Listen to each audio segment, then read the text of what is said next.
Thank you all for a ton of information. I am going to try to recap really quick. Jeannie shared kind of what that base, what the foundation is that governments have to really create solid economic development in their communities. Melanie touched on learning from past mistakes and what is the community's tolerance for risk and how do we get people to support what the tribe wants to do for economic development and how feasible is it. We had discussion on fair and independent judiciaries. If you're going to attract business, people have to feel comfortable and confident that they're going to have a fair means to mediate any issues that come up, and I think that's very important. And then Claire touched on cultural match. If your businesses are not a cultural match, you can't expect them to be successful because you really have to have the community's support what you want to do to diversify your economy. So with that, I'd like to open it up to questions. Anyone? Yeah. Well, I don't have a question. I got to leave for another meeting here quickly, but I just want to point out, I think you guys are great. The summary of these examples and Claire's last points that she was making.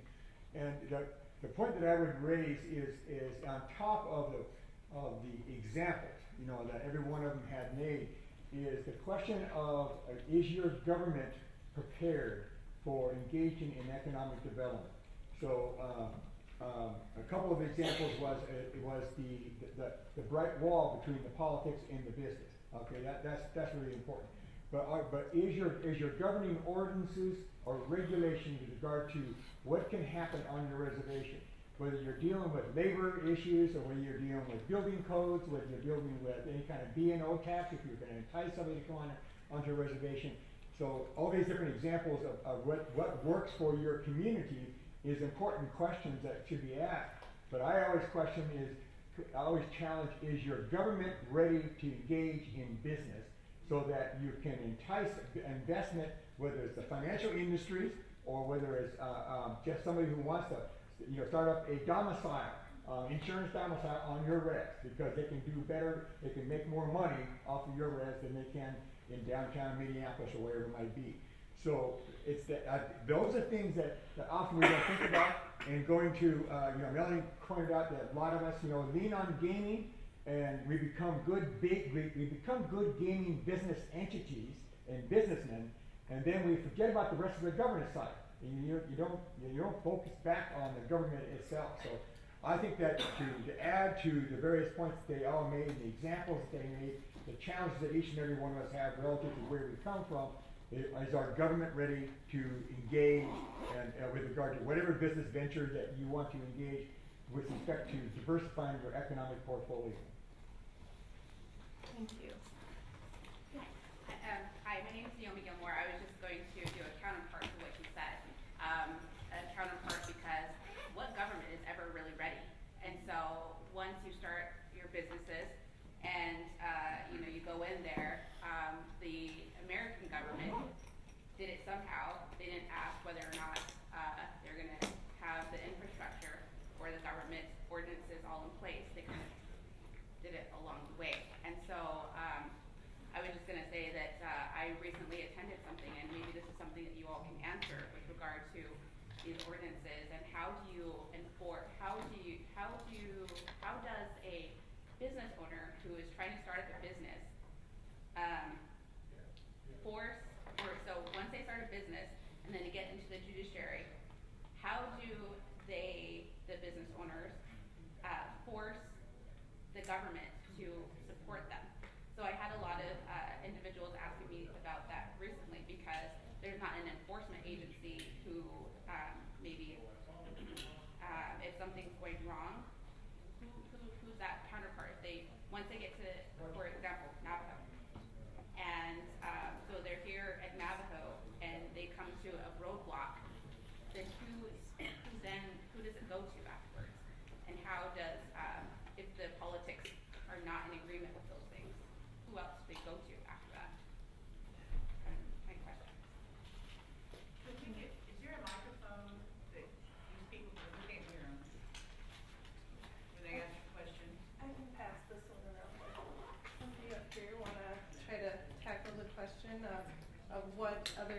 days are there in the systems?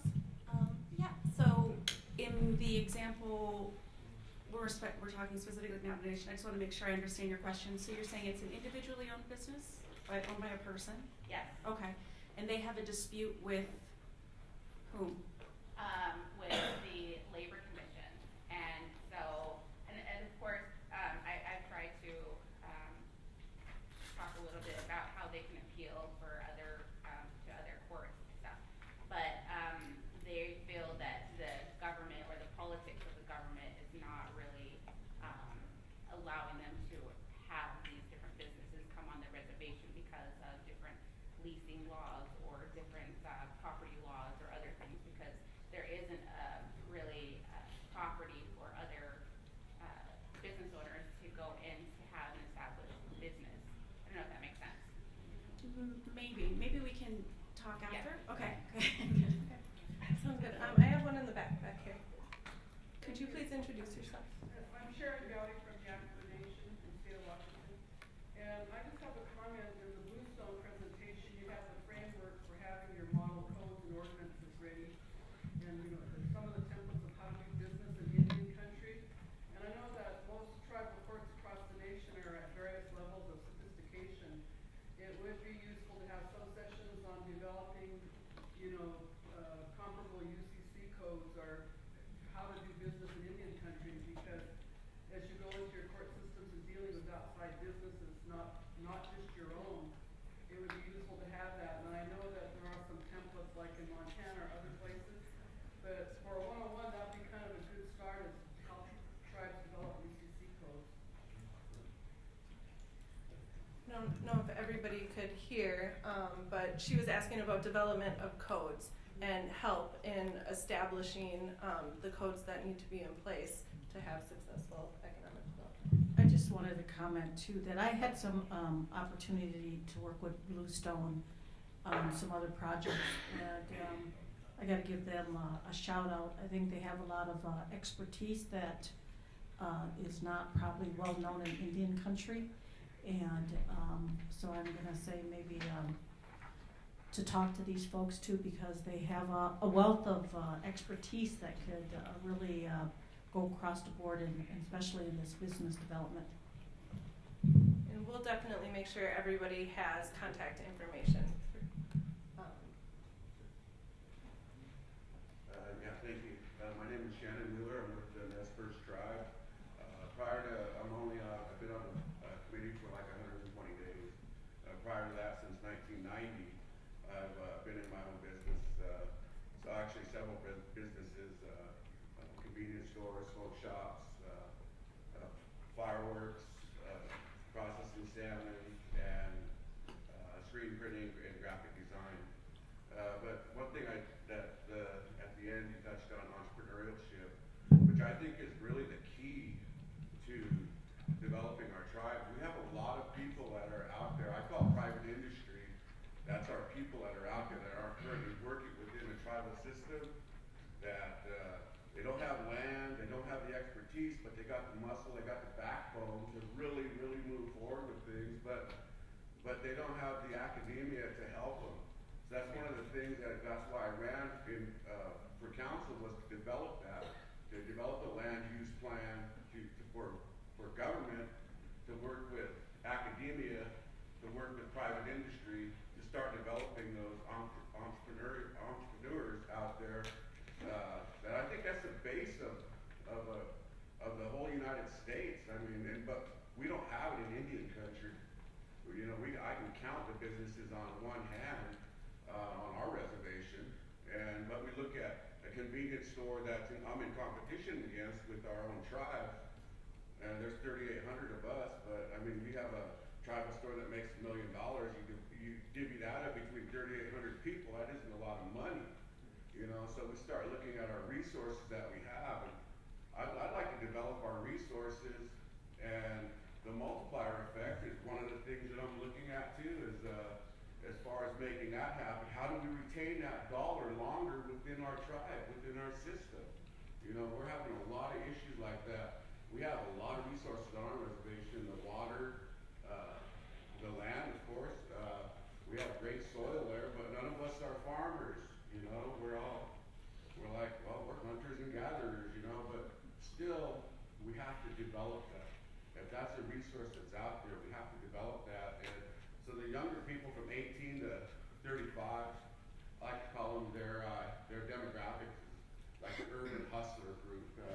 That was one of our targeted groups for the shirt company that I have. It's called From the Red, and that was the demographics that we're after. But those people, we run into a lot of, and we're really sports orientated in our reservation. The guys, you're looking up to the high school guy that's the star, and then as soon as he's done, then he's connected to the guys over here that used to be the stars, and they kind of fall off that pedestal, and then their self-esteem goes down a bit, and then so we lose a lot of our men to drugs and alcohol, but they're not really establishing goals. So by creating private industry, the academia, and government together in a partnership, we're trying to pick those people up and get those people moving to create a stronger economy within our reservation for the people. So the things that you guys have said, I really enjoy hearing that. It's a lot of the things that we're working at, but we identify the problems within our tribe, the people. That's life is most important. Life's more important than money. I can guarantee that. And that's what we want. We want our people to feel good in here. We want them to be wired here, and then that way that'll carry them through life. So that's just a few words, and I appreciate what you guys have said. I'm glad I came to this meeting here, this breakout. So thank you very much for what you guys have said and put forth. One thing I wanted to add to your point concerning entrepreneurialism, which is very important. Mississippi Choctaw, under economic development, has an entrepreneurial program where when a tribal member presents a business plan and it's a sound business plan, we're able to provide them with startup funds. In addition to providing them with the startup funds, we also offer them a 101 in business management. We have a partnership with East Central Community College, and we provide them with the 101 of budgeting, management, running your own business. We try to make sure that we can lift them up. And just as you said, we have the t-shirt shops, we have the smoke shop, we have a small construction company. We've got several tribal members who are running their own business, but they do need that support to help them make it to the next level. And that's something that tribal governments need to think about, is how you support your entrepreneur. I was wondering if maybe, Clara, you could also expand on how CDFIs help entrepreneurs in the community and how you identify successful projects and kind of help them. Sure. One of the great thing about CDFIs is the flexibility in their lending criteria. So when we're looking at applications from someone that's looking for some capital, whether that's startup or for existing business, we're going to look at them in a much more generous way than a regular normal status bank would. I remember when I was with the SBA, I went out to a CDFI, and this began my fascination with CDFIs before we had established one on Navajo. And it was in Wisconsin, and it was a local community CDFI. It wasn't a native one, it was just a regular little CDFI. And I noticed in the parking lot there was a tractor and a grader and all this kind of stuff. And I said, what? I thought this was a used tractor sales place. I didn't know it was, a lending institution. So I walked in, they gave me the look around, and I said, so what's up with all the equipment outside? And he said, oh, that's collateral. We can take anything as collateral. Our theory is if it doesn't eat or poop, we'll take it.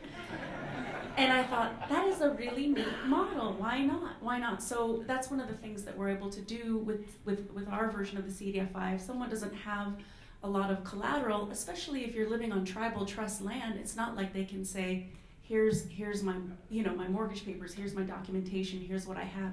They don't. They have their land. A lot of times they'll have a home that they've built or one that they've financed through some program, or mobile or modular home, and you can't utilize that as a collateral piece. So we can work with them with what they do have as an asset, and we've got a lot of assets out there. I tell you, you go to any place in Indian country, you go to these open air markets or whatever, and you're gonna just see rows and rows and rows of entrepreneurs.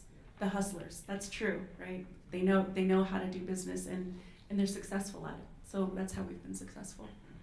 Thank you. Yeah. Good afternoon.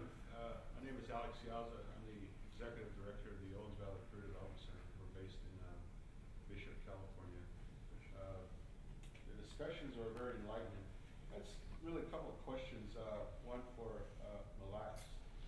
In the economic framework that you had demonstrated here a moment ago, how important was it or is it to develop a strategic plan, having a strategic direction for the development that you have? And then the second question would be for the Mississippi Choctaw Tribe. And again, thank you for your presentation. I think in Indian country, anytime that there's a business model that we look at, it's always the Mississippi Choctaw. It seems to be the one that is demonstrated as a quality business model. But in that, in your presentation, which was very enlightening, do you or have you done any feasibility of import-export business and really globalizing yourself for international markets? And I'm just kind of wondering if you guys are doing that, or you thought about it, or what would be the pitfalls if one tribe decides to look at that as maybe a model or a venture to consider? So those are my two questions. Thank you. Just in case any of you didn't hear, the first question was for Melanie, and it was, how important is the strategic plan to the overall process? For our corporate commission, that's the only way they operate is from that strategic plan. And probably a couple of years ago, there was this movement about this marijuana and whatever was going on, and I had someone approach me and say that they had a coalition and they wanted me to join this coalition about this marijuana projects. And I basically said that the Mille Lacs Band currently has a strategic plan and how we're going to move forward with economic development, and currently that's not a part of it, so I wouldn't even bring it forth for discussion at that point. And it's interesting, we had someone a couple of years ago as well that wanted us to do this pig, medical kind of thing, and look at pigs and they were overseas, and we start asking questions. Well, if it's a medical, greatness thing, why can't you get a permit in the United States? And if you're so successful, why do you need investment from the Mille Lacs Band? And we had all of this criteria that we're going to ask and vet, in a sense, for any business. And of course, they couldn't convince us that was the best way. And again, that wasn't, and we did look at it, and that's why we felt it was very important that we continuously have to go back to our strategic plan. We update that on a regular basis, but if we don't, we will have everybody under the sun wanting Mille Lacs Band to invest in their business, successful or not. And hopefully, they're probably not successful, they don't have the money, so they think that's a way for them to move on with that. And we've had those similar experiences. We too were approached about marijuana. We've also been approached concerning internet gaming. So we've had a number of proposals that have been proposed to us. But again, it has to be the right fit. Is it something that we would entertain doing something out of the country? I don't think it's not something that's off the table, but it has to be the right fit for what the tribe wants and what it's prepared to do. Because as the chairwoman said, you have to be able, you're talking about your own sovereign nation and another country. You have to ensure that these things can happen and happen successfully, because you're putting a lot on the line for your own tribe. And so it's something that I don't think it's not on the table, but it's something that we would have to ensure that we can work towards, and that it would be a fit for the Mississippi Band.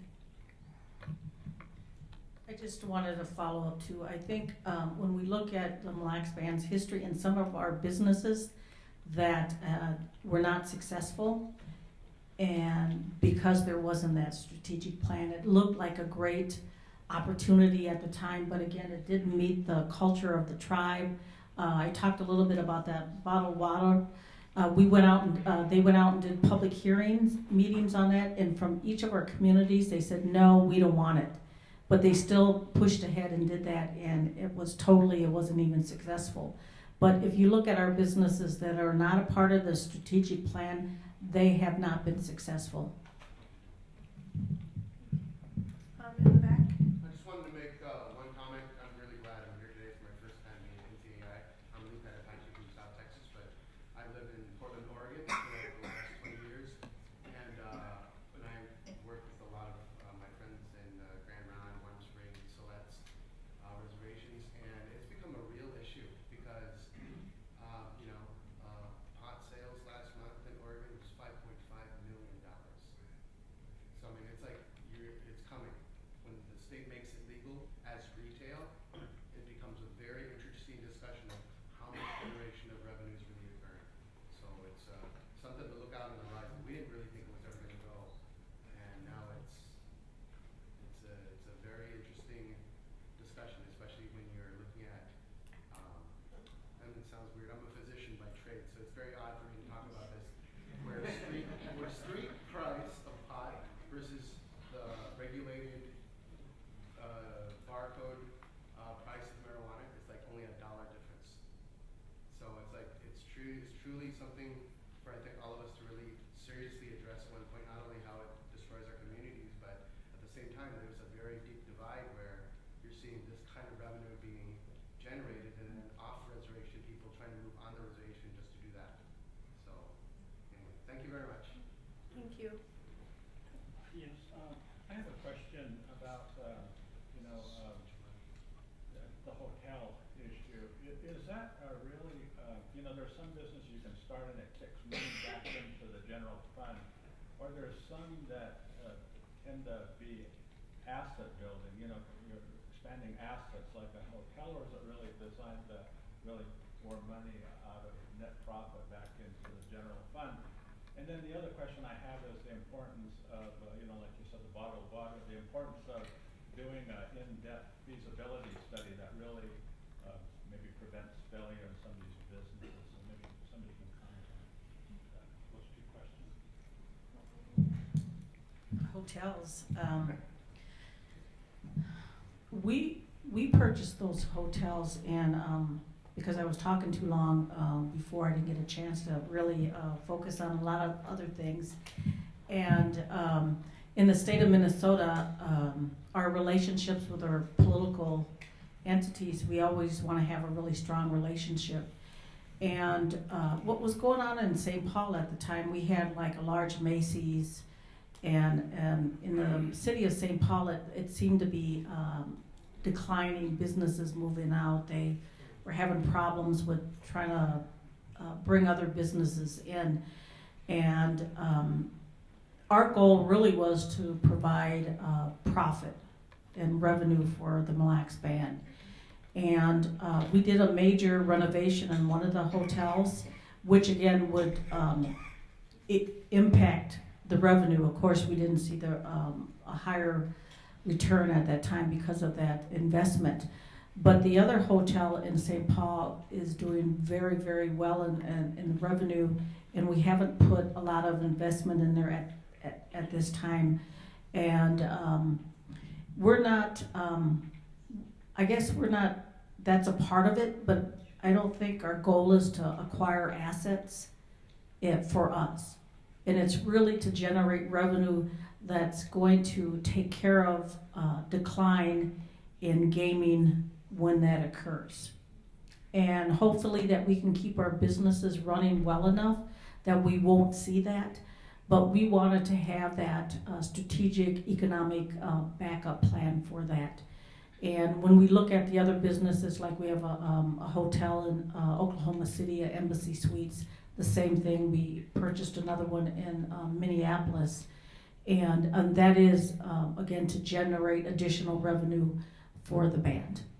And also, the other thing is, hopefully at some point, political clout as well, in terms of having that relationships, and so that we can sit at the table with anybody and discuss our issues and whatever that is, and also to establish relationships, so when we need help, we know where to go to get that support, whatever those issues may be. Chairman Melendez, just to give feedback on the feasibility analysis too. Again, Jamie Fulmer, Bluestone Strategy Group. I'll add to what Chairwoman Benjamin brought up on the hoteling. One of the things that's important, it was brought up by this esteemed panel on a few things. First of all, is there a cultural fit? Is there an appetite and a willingness from the community? Are you already in the hoteling business? If you're in gaming and you have a hotel, or if you know, in an area that has a large population base where you have other opportunities to generate revenue streams. Tribes don't usually look at the businesses they own as assets, although they can, because they can be leveraged if they're off reservation, and they can be leveraged if they're on reservation to the extent of guarantees. But the idea of generating revenues is one thing that's important. The other is, hoteling isn't one that you would want to look at for tribal member jobs either, because how many of your members want to be in the hotel for a career? Unless they're the manager. Most of the tribal members at home, they want to be the manager of the hotel. They don't want to work in the hotel, right? So the thing that's important there is, is it a career opportunity for members? In most cases, that isn't, but there are a handful of really nice career jobs if you're looking at it to generate job opportunities. So hotel would be important to generate revenues. It can be used as an asset, it can be leveraged. And also, is it performing when you buy it? So back to your point of diligence. I wouldn't recommend you go out and build a brand new hotel if there's an opportunity to buy into one that's already successful. So looking at, are there hotels in the neighborhood where the business is performing, but the people that own it just want to retire? They've ran their course, they've been successful in the business as owners, and they want to get out of the business. And there's a large pool of businesses in that arena today where you have people that have been in business for 30, 40 years, and they've been successful, they've developed a success model, and they're just done. They're ready to get in the RV and travel the Americas, or get in a boat and travel the world. But what we've seen in our work over the last decade is those tribes that do the diligence, that take the time to look at the financial parameters of success and determine what their level of risk tolerance is critical to the success, because there is a period on any of these investments where there's going to be some ebb and flow of transition. There's going to be economic ebb and flow. Hopefully we never get into the economic crisis we had that kind of destroyed a lot of businesses historically. But looking at the parameters of, at its highest peak of success, what could it be? At its mid-range performance, what could it be? And at its lowest range? That way, that diligence is critical to making a thoughtful business decision.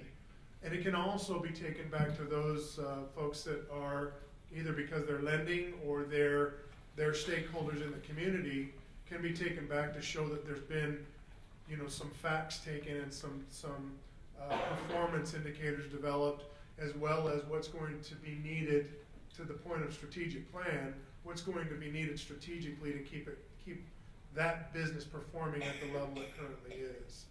So just as an addition to what the Chairman brought up. Thank you.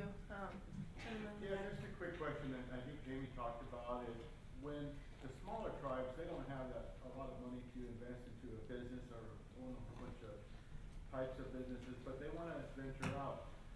What key do you use to find out that they, you guys talked about providing jobs or providing profit for the tribe.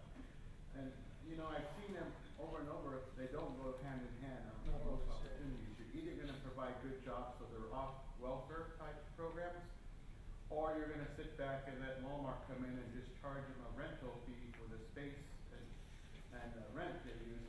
How do you guys use the tool to figure? Is it tribe's needs, or what's your indicator that this is a good business, but we just want to be having them come over there and just charge them rent versus jobs? Have you had that situation before? Yeah, I'll just address. Thank you for the question, sir. I appreciate your insight on that. The one thing that it's a very important question, because all tribal leaders are asking that in their tribal system. Every tribe that we've ever worked with over the last decade has a need for tribal member jobs. So that's always taken into consideration at the leadership level. The next step beyond that is, are those jobs that can be considered a career? That's where sometimes there's businesses built that aren't built thinking about the constituency at that point. It's that we need jobs and we want to fill the gap, and so we're going to bring business in to generate jobs. There has to be another step of the discussion at the community level in what is the interest, especially, we talked about most tribes have a younger community. Those 18 to 30-year-olds that are living in the community that don't necessarily have work but want to work, they don't want to go anywhere else but because that's home. What is the opportunity for them? So there has to be a training element built into the tribal thinking as well. Because if you're going to say, we want to bring in a data storage facility, it's going to create 100 jobs, as an example. There's going to be 20 high-performing jobs, and the rest are going to be manual labor or labor-based jobs. Do you have the existing tribal member base that can fill those jobs today with the skill sets needed to fill the job?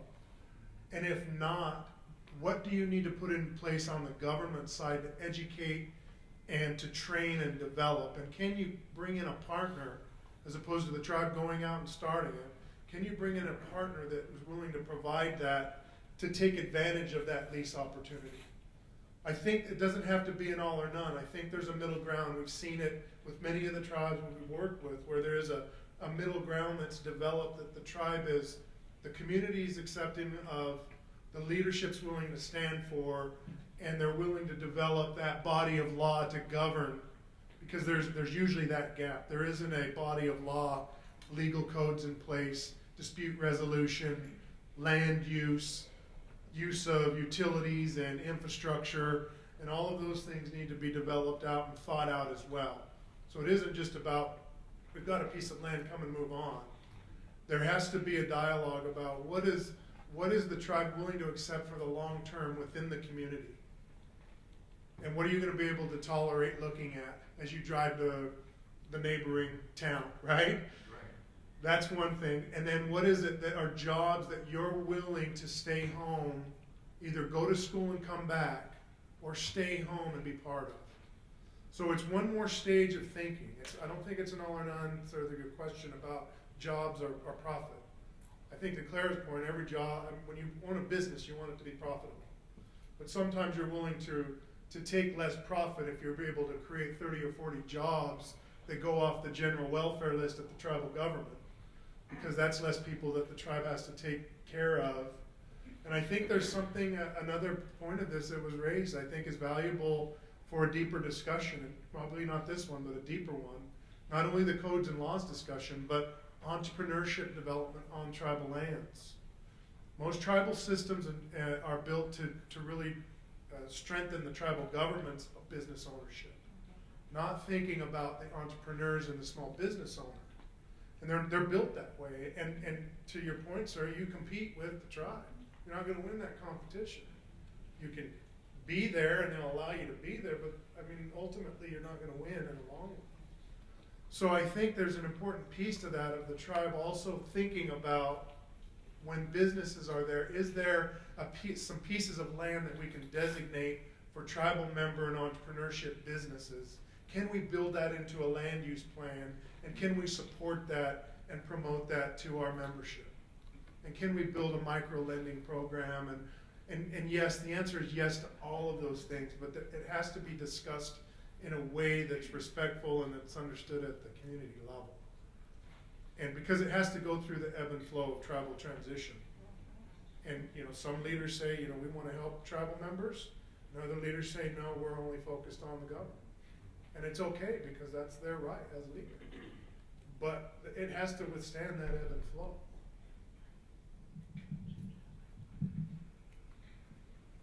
I had a question, Jamie, on perspective on tribal economy. How does tax revenue, what's the effect of tax revenue to an economy, and tribal leader alignment? Those two, how do they enter into the building an economy? So tax revenue, that was something that wasn't brought up on the screen there, but every tribe, as it builds out its portfolio of businesses on reservation, has the opportunity to generate taxes. There are some tribes that have done it. Navajo Nation has really been a role model in developing a tax code and tax system. But there's a balance of taxing as well, because if you want to encourage business or partners or joint ventures or off-reservation business to come on the tribe, you don't want to all of a sudden layer, too much tax on them.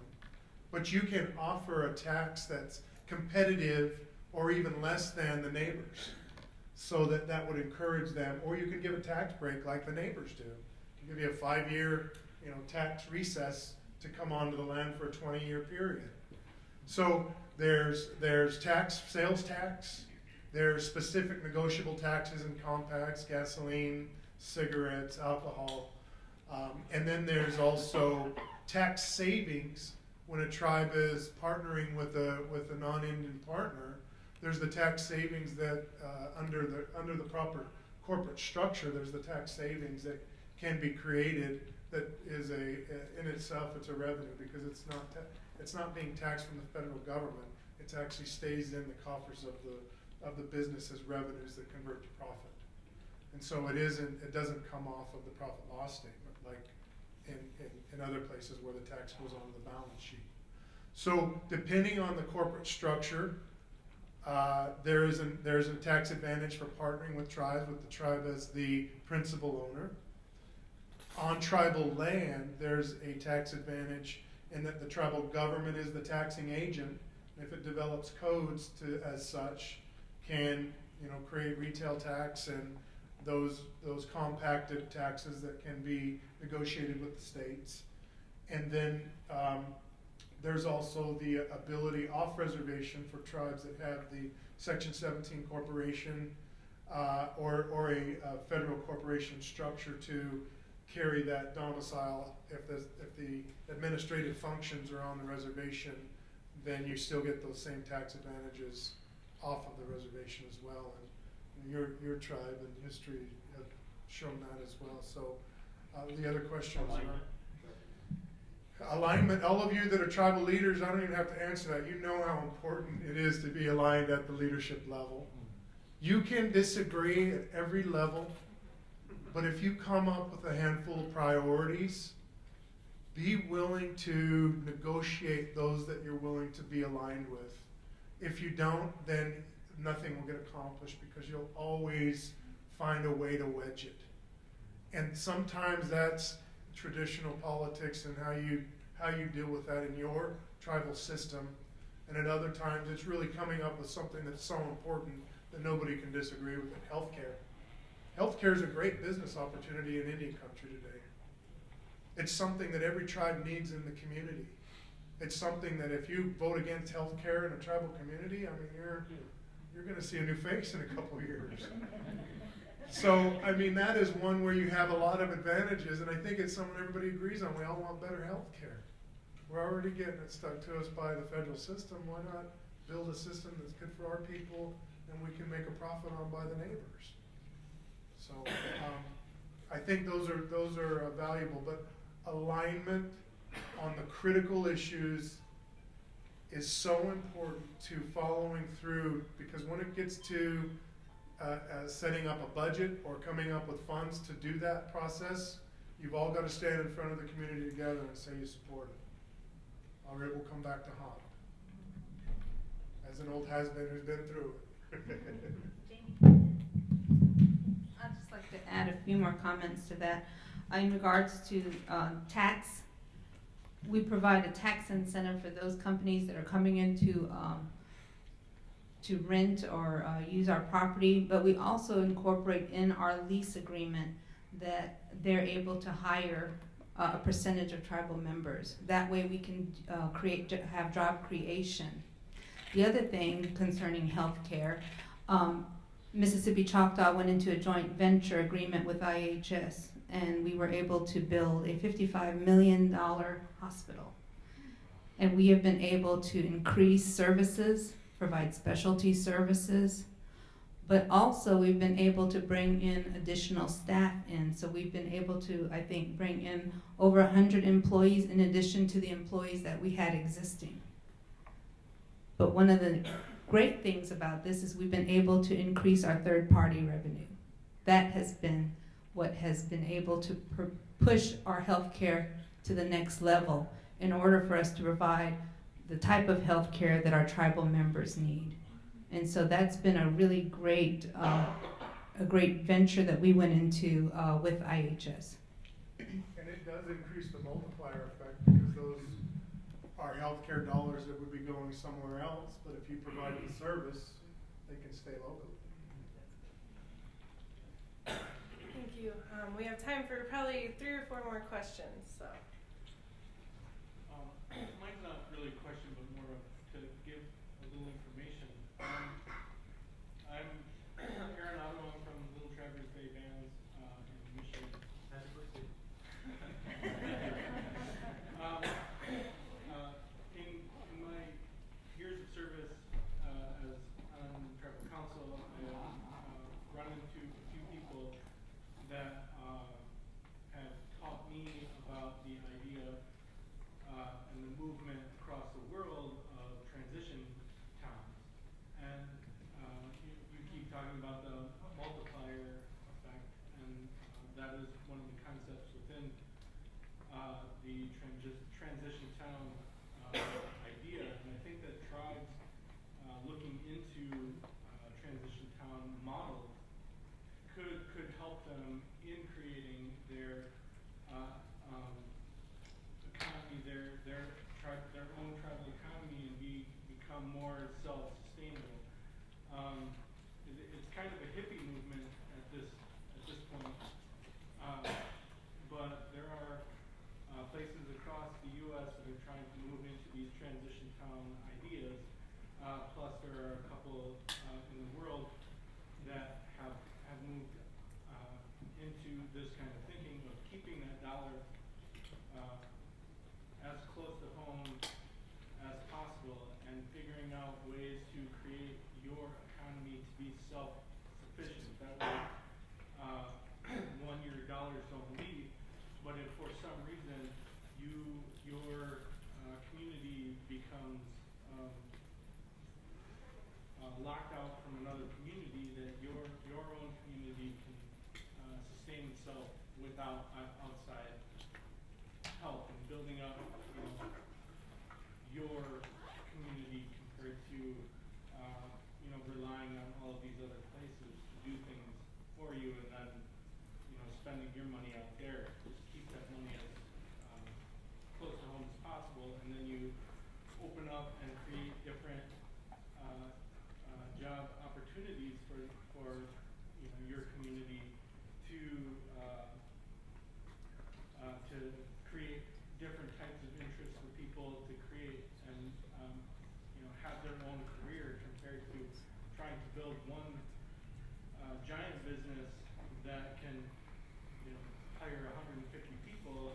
You could have 10 businesses that only need 15 people to run them, but that dollar stays close, and the more that you can spend that money in your own neighborhood, the more rich your community becomes.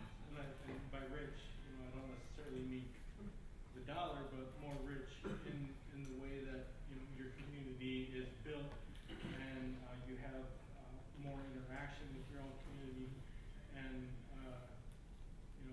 it's rich in life more than just in money. I just wanted to say that to look into transition towns. I think Native communities can really learn quite a bit from that movement. So. you. I think we have time for one more question. Yes. Good afternoon. My name is Frank Blue, and I'm from the Pueblo of New Mexico. And was the former governor for Pueblo and presently a member of the council. And like many others in this room, we have businesses as well in addition to gaming. And we're trying to venture out into new business opportunities. And my question is, when I heard what somebody on the panel talk about tribal courts, as governor, I signed many contracts, various type of purchase agreements and professional services agreements and so forth. And most likely than not, each one of those documents will have a clause in there that waives a limited waiver of sovereignty. And if you get into a dispute, then your dispute we're going to be heard in New Jersey, in New York, in Nevada. So my question is, how do you convince these companies that provide you with goods and services and professional services that your tribal courts are just as good as anybody else, and we will be fair? So somebody can answer that. Thank you. You're correct in the fact that when you go into a contract with a business outside, and we've seen that before, where it says you will litigate in the state of New York, or you will litigate. Well, when we would have these types of contracts come to us, we made sure, and this was not we were going to negotiate this, it was going to be in Choctaw Tribal Court. Just as we saw with Dollar General. They didn't want to go into tribal court. They signed the lease and said they would go into tribal court. And that's why it's so important that you show a strong and independent judiciary. That's what tells the business that this is a court I know I can go into that will provide me a fair, independent, and impartial decision. Good, bad, or ugly. They know when they walk through that hall, they were going to get justice. So that is what Mississippi Choctaw has done. With each of their contracts, it says that it will be litigated in Choctaw Tribal Court. Now, it took us time to get there, like I'm sure with most tribes, but we eventually got there. And it's standard. Any dispute will be held and heard in Choctaw Tribal Court. End of story. To follow up on that, that's absolutely true. There's not really an exception, but the only thing I would flag is if you're a federal contractor. So if you, as a tribe, own an entity that's performing federal contracts, you would be required to do a limited waiver of sovereign immunity, just like any federal contractor would. Partially that's because you're doing business with the federal government, so they require that limited waiver. But otherwise, businesses that are doing business with you as the tribe, yeah, absolutely. And the same for Navajo Nation, it's a non-negotiable.